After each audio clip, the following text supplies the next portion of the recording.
یہ اسمبلی میں آج جو کچھ ہم نے دیکھا ڈیوائیڈڈ، بالکل پوری طرح ڈیوائیڈڈ ہے ہماری اسمبلی. اور اس وقت دنیا میں جو ہو رہا ہے، چین اور نیٹو اور امریکہ کے درمیان جو ایک جنگ نئی شروع ہو رہی ہے، جس طریقے سے نیٹو نے چائنا کو ایک خطرہ قرار دیا اور ہم چائنا کے بہت قریب ہیں، تو یہ سارا اور یہ جو آپ نے قومی اسمبلی میں دیکھا، تو میرا سوال آپ سے یہ ہے، are we ready to face the challenges on the international front؟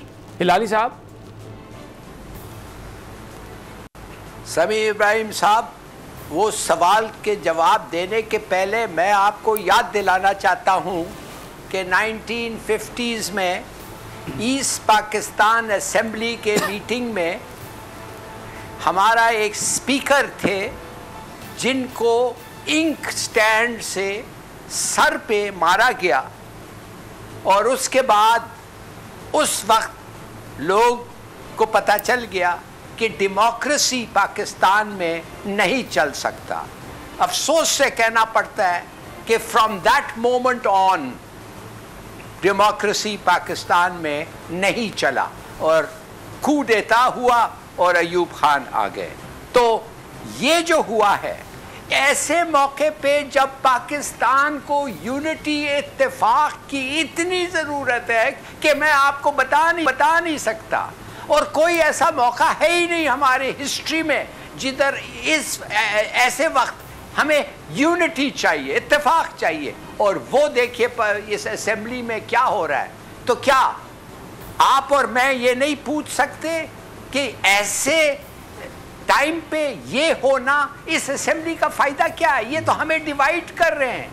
Democracy نہیں چل رہا ہے، ہمیں اتفاق نہیں، نفرت پھیل رہا ہے. تو میرے خیال میں کچھ کرنا چاہیے، نہیں تو ایسا نفرت پھیلتے جائے گا تو ہم ویسے ہی ختم ہو جائیں گے، ویسے ہی ڈیزالو ہو جائیں گے. کسی سازش کی ضرورت ہی نہیں ہے. اچھا، اب ہلالی صاحب، جو G7 جو میٹنگ تھی، اس میں امریکہ نے تو بہت کوشش کی، کسی حد تک کچھ انہوں نے اچیو بھی کیا، لیکن وی کین سی کریکس کہ نیٹو کے اور وہاں پر یورپین کنٹریز میں چائنا کو ڈیل کرنے میں ہیں. لیکن امریکہ ایک بڑی طاقت ہے، آہستہ آہستہ پریویل کر جائے گا. ابھی جو بائیڈن نئے آئے ہیں، بڑے مہان سیاستدان ہیں، اور چائنا کے خلاف اگر وہ اس طریقے سے اپنا ایک فرنٹ بنانے میں کامیاب ہوتے ہیں، جیسا کہ وہ انفراسٹرکچر کے لیے ٹریلینز آف ڈالرز مخصوص کرنے کی بات کر رہے ہیں، ہمارے لیے تو یہ بڑا مشکل وقت آنے والا ہے ڈپلومیٹیکلی کہ ہم کدھر ہیں، ہم کہاں جائیں گے، ہماری ترجیحات کیا ہیں. آپ کو لگتا ہے کہ ہم اس پوزیشن میں ہوں گے کہ صحیح فیصلہ کر سکیں جس طرح کے معاملات اس وقت ہمارے ہاں چل رہے ہیں؟ پہلی بات تو یہ ہے کہ آپ نے ذکر کیا G7 کی میٹنگ کے بارے میں. آپ تھوڑا G7 کی کمیونیکے دیکھیں، اس میں ایک لفظ نہیں ہے فلسطین کے بارے میں، ایک لفظ نہیں ہے کشمیر کے بارے میں. یقین آپ کر سکتے ہیں کہ ایسا G7 کا میٹنگ ہو اور ایک لفظ نہ ہو؟ آپ مجھے بتائیں اس کا مطلب کیا ہے؟ اس کا مطلب یہ ہے کہ جو دو بڑے مسلمان کوزز ہیں ان کو تو انہوں نے رد کر دیا. مگر ترکی تو، اب آپ آتے ہیں نیٹو پہ آتے ہیں. میں تو حیران ہو گیا. ہمارا دوست ترکی وہ کہہ رہا ہے کہ ہم ایئرپورٹ پہ اپنا ایک فورس چھوڑیں گے جو طالبان سے ایئرپورٹ کو پروٹیکٹ کرے گا. ارے بھائی، آپ کر کیا رہے ہیں؟ آپ کی پروٹیکشن ایئرپورٹ کی کیا ضرورت ہے؟ مانے امریکہ نہیں کر رہا ہے، ویسٹ نہیں کر رہی ہے، نیٹو نہیں کر رہی ہے، اور آپ کہہ رہے ہیں ہم کرنا چاہتے ہیں. کیوں؟ کہ آپ ان کو خوش کرنا چاہتے ہیں نیٹو کو؟ افسوس سے کہنا پڑتا ہے.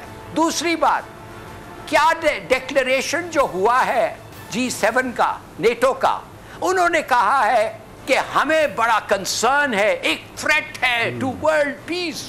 ویپنز چین کے، سائبر آرمز چائنا کے، اور سپیس کا جو تیاری ہو رہی ہے اس کو استعمال کرنے کے لیے دنیا کے خلاف یہ ایک میجر تھریٹ ہے. مائی گاڈ، وہ میجر تھریٹ ہے $800 بلین امریکہ خرچ کرتا ہے ہر سال سائبر ٹیکنالوجی پہ، اسپیس کو ویپنائز کرنے اور اپنے ہتھیاروں کو 800 بلین، اور چین کتنا خرچتا ہے؟ 250 بلین۔ 250 بلین میں ایک چوتھا حصہ سمجھے، اور 850 ملین، کیا آپ سمجھتے ہیں یہ اٹ میک سینس ایسی منافقت؟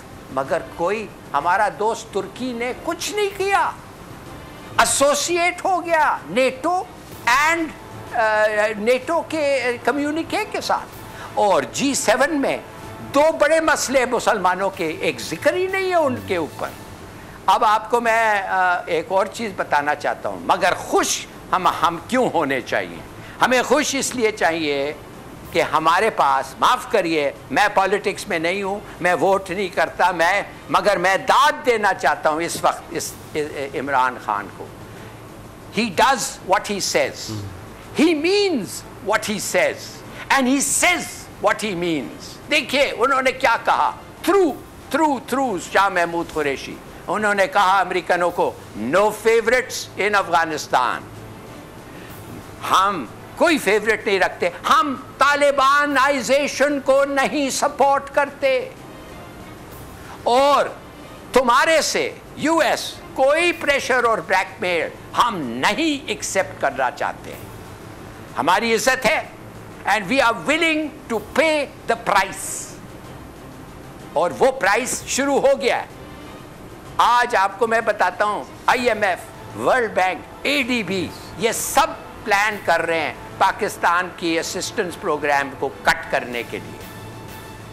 تو دیکھیے میں آپ کو بتانا چاہتا ہوں اتفاق چاہیے اس وقت، ایسے کٹس کو برداشت کرنے کے لیے قوم اپنے اور اس ایسے لیڈر کے ساتھ ہونا چاہیے، مگر ہم بالکل بچھڑے ہوئے ہیں۔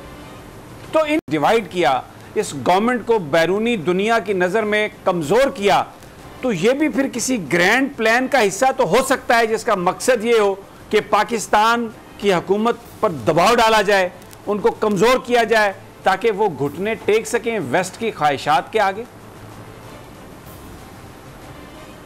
ویل سیڈ، نہ صرف ہو سکتا ہے، ہو رہا ہے، فیصلہ ہو گیا ہے۔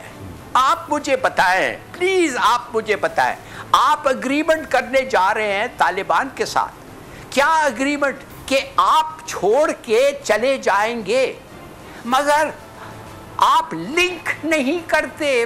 سمیع ابراہیم صاحب سوچئے تو صحیح، you are not linking withdrawal with agreement for the government، مانے پیس اگریمنٹ کے ساتھ آپ لنک نہیں کر رہے، آپ کہہ رہے ہیں ہم جا رہے ہیں، جو بھی ہو ہم جا رہے ہیں، سیز فائر ہو یا نہ ہو ہم جا رہے ہیں، تمہاری اگریمنٹ فیوچر گورنمنٹ کا ہو یا نہ ہو ہم جا رہے ہیں۔ تو پھر آپ مجھے بتائیں اس کا مطلب کیا ہے؟ آپ چاہتے ہیں کہ جنگ ہو، آپ جانے انارکی ہو، اور آپ کے پاس چاہتے ہیں کہ انسٹیبلٹی ہو، بالکل۔